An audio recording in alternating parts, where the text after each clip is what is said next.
नमस्कार दोस्तों, भारत समाचार का डिजिटल प्लेटफॉर्म आप देख रहे हैं और मैं हूं आपके साथ प्रियव्रत दीक्षित। आज हम इस वीडियो में बात करने वाले हैं मायावती और बीएसपी में मची हलचल के बारे में। जी हां, लगातार एक के बाद एक जो परिवार के सदस्य हैं उनका निष्कासन या तो पदों से हटाना मायावती के लिए कोई बड़ी बात नहीं रह गई है। और बिना कुछ सोचे समझे कुछ इस तरीके की कह सकते हैं कि मायावती अब किसी बड़े बदलाव के मूड में नजर आ रही हैं।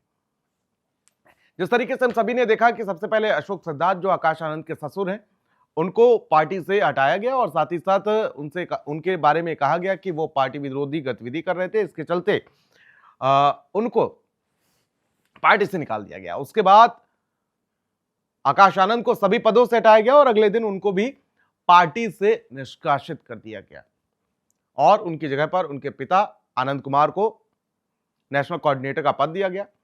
और 2 दिन बाद, पता नहीं 2 दिन आते आते मायावती को ऐसा क्या हुआ कि मायावती ने उनको नेशनल कोऑर्डिनेटर के पद से हटा दिया। ये पूरी साइकिल जो चल रही है कहीं ना कहीं अशोक सिद्धार्थ को लेकर चल रही है। अशोक सिद्धार्थ के ऊपर यह आरोप था कि ये मायावती को कहीं ना कहीं 27 में होने वाले चुनाव को लेकर ये पूरी प्लानिंग कर रहे हैं आकाश आनंद के साथ मिलकर कि मायावती को कहीं ना कहीं गठबंधन के साथ जोड़ा जाए, क्योंकि आज की जो स्थिति है वैसे में बिना गठबंधन के पार्टी का अब अस्तित्व ही नहीं रह जाता। और सभी ने देख लिया कि आपने जब 14 में अकेले लोकसभा का चुनाव लड़ा था तो आपकी क्या स्थिति थी। 19 में जब आपने समाजवादी पार्टी के साथ मिलकर चुनाव लड़ा, 10 सीटें आपने हासिल कर ली, जबकि 14 में आप 0 बटा सन्नाटा थे।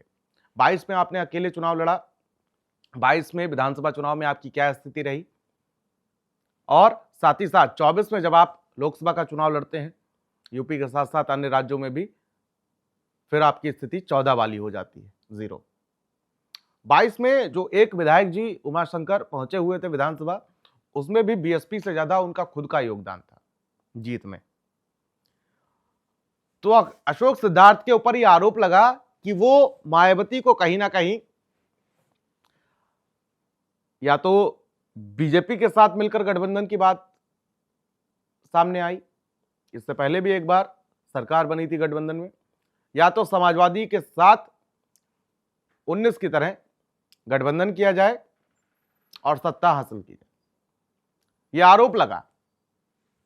अब ये इसी को लेकर भनक जो थी वो मायावती को लग गई कि कहीं ना कहीं गठबंधन को लेकर अशोक सिद्धार्थ और आकाश आनंद की प्लानिंग चल रही है, जिसको लेकर सबसे पहली गाज जो गिरी वो अशोक सिद्धार्थ पर गिरी। जब अशोक सिद्धार्थ पर गाज गिरी तो जाहिर सी बात है उनकी जो बेटी है और आकाश आनंद की पत्नी है उनको बुरा ही लगा होगा, और यहीं से शुरू होती अंतर्कलह। उसके बाद आकाश आनंद ने जरूर फोर्स बनाना शुरू कर दिया होगा अपनी बुआ यानी कि मायावती के ऊपर, और ये सारी चीजें मायावती बहुत लंबे समय से देख रही थी। सीधे तौर पर सबसे पहले उन्होंने आकाश आनंद के भाई ईशान की एंट्री कराई राजनीति में, कई बार उनको देखा गया मायावती के साथ, और कुछ दिन होते होते आकाश आनंद को पार्टी से हटा दिया गया। पहले उनके पद छीने गए और फिर उनको हटा दिया गया। उसके बाद उनके पिता आनंद कुमार को नेशनल कोऑर्डिनेटर का पद दिया गया। 2 दिन में मायावती ने यू टर्न ले लिया, उनको भी उस पद से हटा दिया, और एक लंबा चौड़ा, जैसे कि वो जानी जाती है कि 3 पोस्ट से कम तो वो करती ही नहीं है एक्स पर। 3 पोस्ट लिखे, तारीफें लिखी, तारीफों के साथ साथ ये भी लिख दिया कि राष्ट्रीय उपाध्यक्ष के पद पर बने रहेंगे लेकिन वो नेशनल कोऑर्डिनेटर नहीं रहेंगे। ये भी देखने को मिला। जाहिर सी बात है जब अशोक सिद्धार्थ को हटाया गया तो उनकी बेटी को बुरा लगा होगा। बेटी को बुरा लगा मतलब उसके बाद बेटी ने उनके दामाद से कहा होगा, मतलब आकाश आनंद से कहा होगा। आकाश आनंद ने जरूर अपनी बुआ से कहा होगा और बुआ ने आकाश आनंद को हटाया और उनके पिता को पद पर बिठाया। जब बेटे को हटाया गया तो जाहिर सी बात है पिता को भी बुरा लगा होगा और दोनों के बीच अंतर्कलह मची होगी।